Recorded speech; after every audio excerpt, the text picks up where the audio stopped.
तो हम देखेंगे यहाँ पे इम्पोर्टेंस ऑफ मैथ। ये मैंने क्लास 6 के जो है सारे टॉपिक ले रखे हुए हैं। तो अभी इसमें जो है हम खाली देखते हैं कि कौन कौन से टॉपिक्स हैं। क्लास 6 में जो है 14 टॉपिक्स हैं मैथ में। तो यहाँ पे चैप्टर 1 है नोइंग आवर नंबर्स, जिसमें हम नंबर के बारे में जानेंगे। होल नंबर किसे कहते हैं। चैप्टर 3 में प्लेइंग विथ नंबर। चैप्टर 4 में basic geometrical idea. Chapter 5 understanding elementary shape. Chapter 6 integer. 7 fraction. 8 decimal. 9 data handling. 10 mensuration. 11 algebra. 12 ratio and proportion. 13 symmetry and 14 practical geometry. Next हम जो है इन सभी टॉपिक में डिटेल में देखेंगे कि किस तरह से जो है हर एक टॉपिक इम्पोर्टेंस है हमारे लिए। चैप्टर 1 है, इसमें नोइंग आवर नंबर। हम पहले से पढ़ाते आते हैं एलकेजी से कि नंबर कौन कौन से हैं। 1 से स्टार्ट होता है और इनफाइनाइट जाता है। फिर उसके बाद पढ़ते हैं कि इंटीजर जो होते हैं वो निगेटिव और पॉजिटिव भी होते हैं, जो माइनस के साइड में इनफाइनाइट जाते हैं। बीच में एक जीरो होल नंबर आता है। उसके बाद पॉजिटिव इंटीजर 1 से लेके इनफाइनाइट होते हैं। नोइंग आवर नंबर्स में हम नंबर के बारे में जानते हैं। जो नेचुरल नंबर है, होल नंबर है, प्राइम नंबर है, इवन नंबर है, ये सब जानने के बाद यहाँ पे कुछ जो है उससे नेक्स्ट लेवल का काम किया जाता है, कंपेयरिंग ऑफ नंबर्स। मतलब हम संख्याओं की तुलना करते हैं। यहाँ पे कंपेयरिंग ऑफ नंबर्स में देखते हैं ग्रेटेस्ट, मतलब जैसे अगर एग्जांपल दिया है 369, 66, 99, इसमें सबसे बड़ा कौन है पहचानने के लिए हम इसमें देखेंगे कि ये सिंगल डिजिट नंबर्स हैं, ये 2 डिजिट नंबर हैं। अब इन 2 डिजिट और 1 डिजिट नंबर में कौन सबसे बड़ा है, तो इसमें देखेंगे कि जो डिजिट्स में 99 है ये इसमें सबसे बड़ा है। उसी तरह से स्मॉलेस्ट में देखते हैं कि स्मॉलेस्ट में इसमें सबसे छोटा कौन सा है, तो देखने पे ही कंपेयर कर देंगे कि पता चलेगा कि 3 जो है वो स्मॉलेस्ट नंबर है। तो देखने पे इसमें पता चल जाए कौन छोटा बड़ा है। ये हमारे डेली लाइफ में क्या एप्लीकेशन होता है, जिस तरह से हम लोगों को देखते हैं, उनकी हाइट देखते हैं, कंपेयर करते हैं। हम अगर पैसे देखते हैं तो उसके ऊपर जो संख्याएं लिखी रहती हैं उस बेसिस पे जो है पता करते हैं कि ये नोट बड़ा है, ये छोटा है। इससे बच्चे को कॉन्सेप्ट क्या मिलेगा कि अगर 10 रुपए का नोट है तो वो 100 रुपए के नोट से बड़ा है कि छोटा है, उसकी वैल्यू बड़ी है कि कम है। उसको अगर हम कोई सामान अगर लेने जाएंगे तो 100 रुपए में कितना मिलेगा, 10 रुपए में कितना मिलेगा, इन सभी की जानकारी जो है यहाँ कंपेयरिंग ऑफ नंबर से भी होता है। 10 रुपए के नोट पे 1 और 0 लिखा रहता है, 100 रुपए के नोट पे 100 लिखा रहता है। इन दोनों का जो है कंपैरिजन जो है वो सीखते हैं यहीं से ही। हम इसमें कंपैरिजन सिखाते हैं कि ये नंबर छोटा और बड़ा है, उसको हम रियल लाइफ में इस तरह से कंपेयर करते हैं। एक तो एग्जांपल हो गया ये रुपीस वाला में। उसी तरह से जो है कि नंबरों में देखते हैं, हाइट में देखते हैं कि हाइट किसी की बड़ी है, छोटी है, कितना सेंटीमीटर वो बड़ा है, छोटा है, पत्थर देखा जाएगा। ऐसे ढेर सारी चीज़ों को जो है कंपेयर किया जाता है। नेक्स्ट इसमें क्या स्किल्स सिखाए जाते हैं, how many numbers you can make. कुछ डिजिट्स दिए हुए हैं यहाँ 4, 6, 8, 9 डिजिट दिए हुए हैं। इससे हम कितने नंबर बना सकते हैं। जैसे एक नंबर तो अगर जैसा जैसा ये लिखा हुआ है उसी तरह से बना सकते हैं कि 4, 6, 8, 9, 4689। अब कहा जाता है कि इन सभी को मिलाकर लार्जेस्ट बनाइए। तो लार्जेस्ट नंबर अगर हमें बनाना है तो हमारे दिमाग में या फिर जो है कॉन्सेप्ट क्या होना चाहिए कि अगर लार्जेस्ट नंबर बना रहे हैं तो इसमें ये 4 डिजिट का जो नंबर है इसमें यूनिट, टेंस, 100, 1000 प्लेस का है। इन सभी नंबरों को जंबल किया गया हुआ है, उसको इस तरह से अरेंज करना है कि हमको लार्जेस्ट बनाना है। लार्जेस्ट बनाना है मतलब कि 1000 वाले जो प्लेस है ये इसमें सबसे बड़ा होगा। अब हम इन सभी नंबरों को जो है कंपेयर करेंगे तो देखेंगे कि 9 जो है वो सबसे बड़ा है, तो उसको हम 1000 प्लेस पे लिख देंगे। तो सबसे पहले हम प्लेस के लिए जो है यहाँ पे इस तरह से यह स्किल देंगे जिसमें यूनिट, टेंस, 100, 1000 प्लेस हो गया। इन नंबरों को कंपेयर करेंगे कि सबसे बड़ा नंबर इनमें जो है 9 है, 9 डिजिट जो है सबसे बड़ा है, उसको हम 1000 प्लेस पे रख देंगे। फिर 9 से जस्ट छोटा 8 है, उसको हम 100 प्लेस पे रखेंगे। और 8 से छोटा जो है 6 है और फिर 4। ये इन डिजिट्स को मिला के सबसे बड़ा नंबर बनाया गया है। उसी तरह से अगर स्मॉलेस्ट देखेंगे तो इसी को ही हम रिवर्स कर देंगे। ये हो जाएगा 4, 6, 8 9, रिवर्स कर देंगे तो ये इन नंबरों को, इन डिजिट्स को मिला के स्मॉलेस्ट नंबर ये 4 डिजिट का बन गया। इससे क्या होता है, एक लॉजिकल सेंटर डेवलप होता है जिसमें हम सोच के इन नंबर्स को कंपेयर करके स्मॉलेस्ट और लार्जेस्ट बनाते हैं। इसके बीच में जो है ढेर सारे नंबर बन जाएंगे, इनको अगर हम अरेंज करते जाएं, सारे जो डिजिट्स हैं इनके प्लेस वैल्यू को चेंज करें, शिफ्ट किया जाए, जैसे हम इसमें यहाँ पे देखेंगे शिफ्टिंग ऑफ डिजिट्स, तो इन डिजिट्स को शिफ्ट किया जाए, हमने इस डिजिट को शिफ्ट किया है तब जाके एक लार्जेस्ट और एक स्मॉलेस्ट नंबर मिला हुआ है। गेम देखेंगे कि न्यूज़पेपर में आते हैं कैसे, इस तरह से जो है फिगर बना हुआ रहेगा, उसमें डिफरेंट नंबर दिया रहेगा और कंडीशन दी रहेगी कि हर एक नंबर में 9 रहना जरूरी है, हर एक नंबर में जो है 6 रहना जरूरी है। इसमें क्या होता है कि इन सभी को इस तरह से सॉल्व करने से एक तो फन होता है, गेम होता है, मैथ के कंपैरिजन वाले नंबर को देखते हैं और डिजिट के शिफ्टिंग की जो है हमारे दिमाग में जो है एक डिजिट शिफ्टिंग का एक आइडिया आता है और उसके हिसाब से नए नंबर बनाने का दिमाग, इस तरह से नई चीजें बनाने का और हमने बना लिया उसका रिवार्ड मिलने का होता है कि हाँ मैंने ये कर लिया। ये सारी चीजें जो है इससे मिलती हैं। नेक्स्ट हम टैलेस सॉर्ट टेस्ट देखते हैं। जैसे यहाँ मैंने कुछ नाम लिखे हुए हैं कि जॉन जो है 160 सेंटीमीटर का है और मोहन जो है 158 सेंटीमीटर का है। इससे हम कंपेयर करना सिखाते हैं बच्चों को कि सामने अगर दो आदमी खड़े हैं, कौन बड़ा है कौन छोटा है। कोई अगर छोटा है तो पहले वाले बड़े वाले से कितना छोटा है, और छोटा है जो बड़ा है तो छोटे से वो कितना बड़ा है। जैसे यहाँ पे जॉन लिखा हुआ है 160 सेंटीमीटर का है और मोहन जो है 158 सेंटीमीटर का है। अब इन नंबरों को हम कंपेयर करेंगे, देखेंगे यूनिट, टेंस और 100 प्लेस पे जो डिजिट लिख रखे हुए उनको कंपेयर करके हम देखेंगे कि कौन इसमें से बड़ा है। जनरली कंपैरिजन भी आना चाहिए, कंपैरिजन अगर नहीं आता है तो लोग पहचान ही नहीं पाते हैं कि कौन बड़ा कौन छोटा, यही मुश्किल काम होता है। अब इसमें ये तो समझ गए कि 160 जो है 158 से बड़ा है, ठीक, 160 158 से बड़ा है। कितना बड़ा है? 2 सेंटीमीटर ज्यादा बड़ा है। 158 देखें तो 160 से 2 सेंटीमीटर कम है। ये चीजें भी जो है पता होती हैं जब इनको हम प्रैक्टिस करते हैं। तो एक तरह से फन भी होता है, ये भी देखा जाता है कि नहीं हाँ ये इतना बड़ा है, ये इतना छोटा है, ये कंपैरिजन। दूसरा इसका एप्लीकेशन ये होता है कि जैसे अगर हम गए मार्केट में, 2 अलमीरा रखी हुई है, एक जो है 180 सेंटीमीटर हाइट की है, दूसरी जो है 170 सेंटीमीटर हाइट की है। जो 180 सेंटीमीटर हाइट की है वो 2000 रुपए का है, 170 सेंटीमीटर के हाइट वाला जो है वो 1500 का है।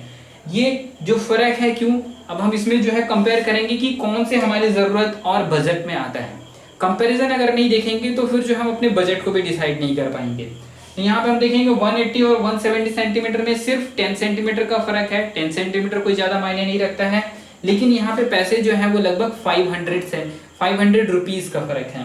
तो अगर हम देखें तो 170 वाला अगर ले लेंगे तो उसमें भी सामान उतना ही रख सकते हैं, क्योंकि 10 सेंटीमीटर में कोई बहुत ज्यादा फर्क तो पड़ेगा नहीं। ये कंपेरिजन जो है हमें इस चैप्टर से जो है सीखने के आता है, जो हम डेली लाइफ में इस तरह से अप्लाई करते हैं। नेक्स्ट है इसमें ascending order and descending order. Ascending order का मतलब होता है अरेंजिंग स्मॉलेस्ट टू ग्रेटेस्ट। किसी नंबर को छोटे से बड़े में व्यवस्थित करना ही कहलाता है असेंडिंग ऑर्डर। तो असेंडिंग ऑर्डर में जैसे 5 6 7 8 9 सबसे छोटा, उससे बड़ा, उससे बड़ा, उससे बड़ा, उससे बड़ा। हम जो है कि कौन बनेगा करोड़पति गेम भी देखते हैं जिसमें अरेंज करने के लिए कहा जाता है कि इसको क्रमबद्ध करिए, असेंडिंग ऑर्डर में करिए, डिसेंडिंग ऑर्डर में करिए। तो वहां पे जो है इस गेम को जीतने के लिए ये सिंपल से क्वेश्चन भी वहां पे ही पूछे जाते हैं। क्यों? बहुत ज़्यादा ये अरेंजिंग स्मॉलेस्ट टू ग्रेटेस्ट में ज़रूरी नहीं है कि नंबर को भी जो है कंपेयर किया जाए, दूरी को भी जो है कंपेयर किया जा सकता है। उसमें ये भी पूछ सकते हैं right in arrangement of ascending order between distance between the 2 places. 2 जगहों के बीच में जो दूरी है उसको कम से ज़्यादा की ओर जो है कि बताइए। अब कंपैरिजन का हमें पता रहेगा कि जैसे कि अब बनारस से दिल्ली ज़्यादा दूर है कि बनारस से मुंबई ज़्यादा दूर है। फिर बड़े लेवल पे उनका एप्लीकेशन ये होता है कि बनारस से दिल्ली ज़्यादा बड़ा है, दूर है, या फिर जो है कि मुंबई ज़्यादा बड़ा है। शहर में अगर देखा जाए कंपैरिजन तो दिल्ली बड़ा है शहर कि मुंबई बड़ा है कि कोलकाता बड़ा है कि चेन्नई बड़ा है, ये कंपैरिजन में आता है। सुविधाओं में भी कंपैरिजन का जो है देखा जाता है। डिसेंडिंग ऑर्डर का अगर हम देखते हैं तो किसी भी चीज़ को बड़े से छोटे में अरेंज करने के लिए होता है। इसी चीज़ को मैंने जो है यहाँ पे बड़े से छोटे में लिखा हुआ है 9 8 7 6 5। ये तो सिंगल डिजिट्स नंबर हैं, वही अगर जो है ये number 2 digit, 3 digit, 4 digit, 5, 6, 7, 8 number of digits जब बढ़ते जाते हैं तो कॉम्प्लेक्सेशन बढ़ना जाता है, उसमें दिमाग और ज़्यादा लगाने की ज़रूरत होती है। उसमें फिर ट्रिक भी चाहिए होता है कि हम किस तरह से जो है पहचानेंगे कि कौन सा नंबर बड़ा है कौन सा छोटा है। उसमें डिजिट रिकॉग्नाइज की जाती है और डिजिट जो प्लेस वैल्यू और डिजिट जो प्लेस वैल्यू है उस पर कौन सा डिजिट है, बड़ा है छोटा है, उसको कंपेयर करके हम देखेंगे कि स्मॉलेस्ट और लार्जेस्ट क्या। इस तरह से जो है ये असेंडिंग और डिसेंडिंग ऑर्डर यूज़ किए जा सकते हैं हमारे डेली लाइफ में। शिफ्टिंग ऑफ डिजिट, जैसे यहाँ बताया हुआ था हमने कि डिजिट को शिफ्ट करके किसी नंबर को लार्ज या स्मॉल किया जाता है। ये आइडिया जो है हमारे दिमाग में देता है किसी चीज़ को अरेंज करके स्मॉलेस्ट, बिगेस्ट या लार्जेस्ट या फिर जो है उसमें कंपैरिजन करने के लिए या फिर नया चीज़ बनाने के लिए जो है दिमाग में लेके आते हैं। बहुत से ऐसे गेम होते हैं कि सिर्फ जगह को शिफ्ट करना या नंबर को शिफ्ट करने में जो है कि हम यूज़ करते हैं उनको चेंज करने के लिए। Revisiting place value, revisiting place value जो है ये यूज़ होते हैं, जैसे यहाँ पे दिखाया गया 69 को इस तरह से भी लिख सकते हैं 60 + 9 और 369 में इसको हम लिख सकते हैं कि 300 + 60 + 9। ये अगर दिमाग में रहता है तो हमें जो है कैलकुलेशन करना थोड़ा इजी होता है। वो इस तरह से, जैसे अगर 69 है इसको हमें 3 टाइम्स करना है तो 3 टाइम्स करना है तो हम 69 को 3 से मल्टीप्लाई कर देंगे, सिंपल है। 3 9 = 27, 2 6 3 = 18, 2 20, 207 हो गया।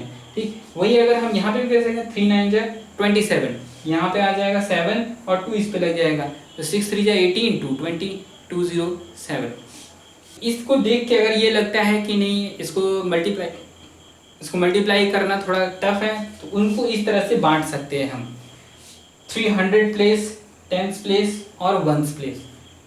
इन सभी को है मल्टीप्लाई करके इस तरह से जोड़ना जो है आसान है। नेक्स्ट इसमें जब नेक्स्ट लेवल पे जो है पढ़ाएंगे तो उसमें जो है हम देखेंगे किस तरह से इस तरीक़ों से जो है हम उन जगहों पे कैलकुलेशन कर सकते हैं जहाँ पे हमारे पास पेन और पेंसिल नहीं है, कैलकुलेशन हमारे दिमाग में करना है और हमें रिजल्ट तुरंत देना है क्योंकि हम सामने खड़े रहते हैं सामान खरीदने के लिए, वहाँ पे हमें जो है तुरंत कैलकुलेशन करना होता है। अगर हम मोबाइल निकाल के कैलकुलेट करें या फिर जो है कॉपी पेंसिल निकाल के कैलकुलेट करें तो वहाँ पे ये होता है कि नहीं भाई आप इस मामले में थोड़े जो है कम हैं।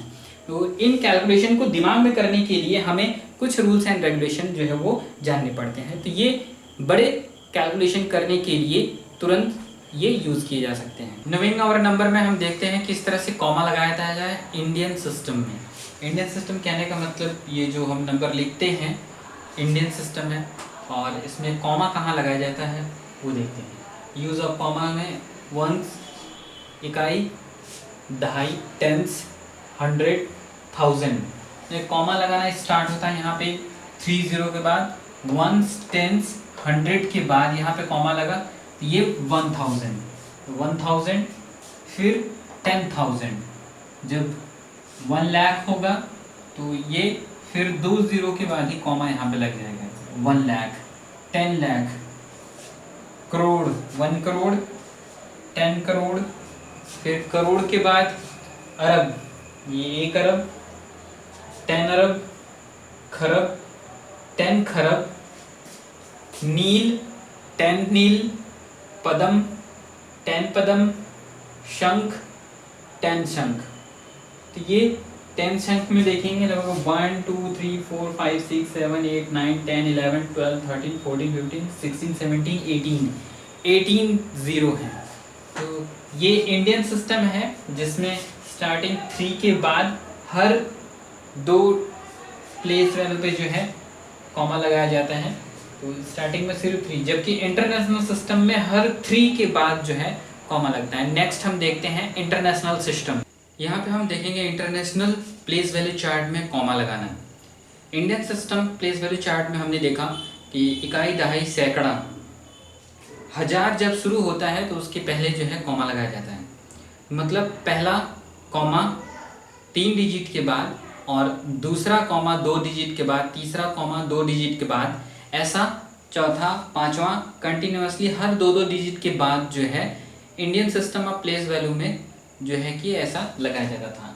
लेकिन यहाँ पर हम देखेंगे इंटरनेशनल सिस्टम में जो कॉमा लगाने का तरीका है तो इसमें 1 10 100 1000, 1000 में 3 0 के बाद कॉमा लगा, उसके बाद जो है 10,000 होता है 100,000 होता है।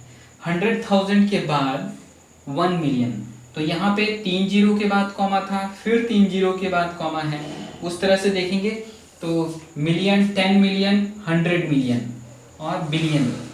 यहाँ पे जो है जीरो के बाद लगाया गया ये 1 बिलियन है। तो इसमें कॉमा लगाने का हर 3 जीरो लगाने के बाद जो है इसमें कॉमा लगता है। ये इस तरह से पूरा इंटरनेशनल सिस्टम है प्लेस वैल्यू चार्ट का, जिसमें हम देख रहे हैं जैसे जैसे बढ़ते जाएंगे तो जैसे भी 3 जीरो इधर होगा वहाँ पे कॉमा लग जाएगा। तो यहाँ पर मिलेगा 100 मिलियन है, billion, 10 billion, 100 billion, trillion, 10 trillion, 100 trillion, quadrillion, 10 quadrillion, 100 quadrillion, फिर क्विंटिलियन, 10 क्विंटिलियन, 100 क्विंटिलियन, उसके बाद सेक्सटिलियन, सेप्टिलियन, ऑक्टिलियन, नोनिलियन, डोडेकिलियन, अंडोसिलियन। ये सब जो है international system of place value chart है। तो ये पढ़ने की क्यों ज़रूरत होती है हमें? इसमें हमें जो है कॉमा कहाँ लगाया जाए ये पता चलता है, क्योंकि जहाँ जहाँ कॉमा लगता है उसके बाद जो है चेंज होता है। जैसे 1 टेंस 100, इसके बाद 1000, 1000 के बाद 10,000, 10,000 फिर 100,000। तो इंडियन सिस्टम में यहाँ 1000 ही रहता है, 10,000, लेकिन ये जो 100,000 है इंडियन सिस्टम में 1 लाख हो जाता है। और ये जो 1 मिलियन है इंडियन सिस्टम में ये फिर 10 लाख हो जाता है। 10 मिलियन जो है हमारा फिर 1 करोड़ हो जाता है, ये 10 करोड़। इस तरह से जो है कि फर्क होता है Indian place value chart system में कॉमा लगाना और इंटरनेशनल प्लेस वैल्यू चार्ट में कॉमा लगाना।